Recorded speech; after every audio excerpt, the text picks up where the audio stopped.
రా కదలిరా అంటే ఎవడు రావటంలా ఎవడు కదలటంలా. వెనక కుర్చీలన్నీ ఖాళీలు.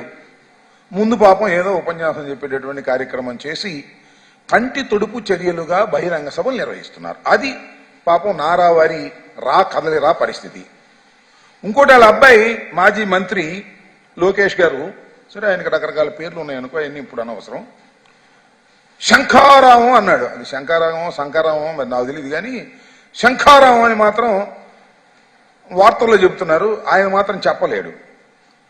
ఆ శంఖం ఊదలేకపోతున్నాడు. ఇంకా రావం ఎక్కడొస్తుంది?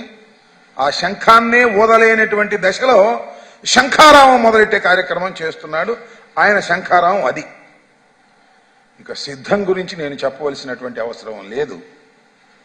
ఇప్పుడు 3 ప్రాంతాల్లో సిద్ధం అనే బహిరంగ సభలను మా పార్టీ అధ్యక్షులు జగన్మోహన్ రెడ్డి గారు నిర్వహించారు, పాల్గొన్నారు. పాల్గొన్న ప్రతి సిద్ధం బహిరంగ సభ కని విని ఎరుగని రీతిలో రాజకీయ చరిత్రలోనే ఇంత ఉత్సాహంగా ఇంత భారీగా జరిగినటువంటి సమావేశమే లేదన్నట్టుగా జరుగుతున్నాయి. ఇంకా 4వ సభ కొరవుగా ఉంది. ఈ సభలు అయిపోయిన తర్వాత ఈ సభలు చూస్తున్నప్పుడు అన్ని చూస్తున్నప్పుడు కొద్దిగా తెలుగుదేశం పార్టీకి సంబంధించినటువంటి మేధావులనండి, తెలుగుదేశం పార్టీకి సంబంధించిన ఆశాబాహులనండి, వారి భ్రమలు తొలగిపోతున్నాయి. వారికి పట్టినటువంటి మొబ్బులు తొలగిపోతున్నాయి. అరే రే మనం ఏదో అనుకున్నామే చంద్రబాబు నాయుడు గారు ఈసారి ఏదో చేసేస్తాడని, చూడగల లేదే అనేటువంటి భావన కలుగుతా ఉంది. ముందుంది ఇంకా ముసళ్ల పండుగని మనవి చేస్తున్నా. ఇంకా ఎన్నికలు సమీపించే కొద్దికి నామినేషన్ల ప్రక్రియ ప్రారంభమై నామినేషన్లు పోస్ట్ చేసి ప్రచారానికి బయలుదేరిన తర్వాత ఇంకా చాలా క్లియర్ పిక్చర్ అర్థమైపోతుంది.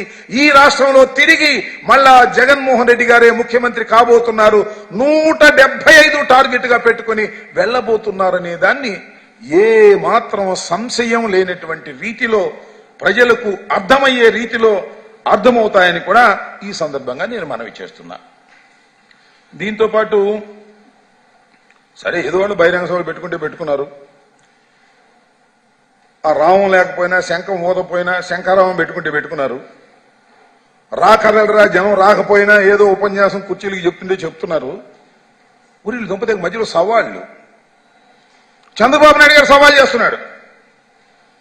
నాకు అర్థం కాని ఏంటంటే ఆ సవాల్ ఏంటంటే, దమ్ముంటే నాతో బహిరంగ చర్చకు రా.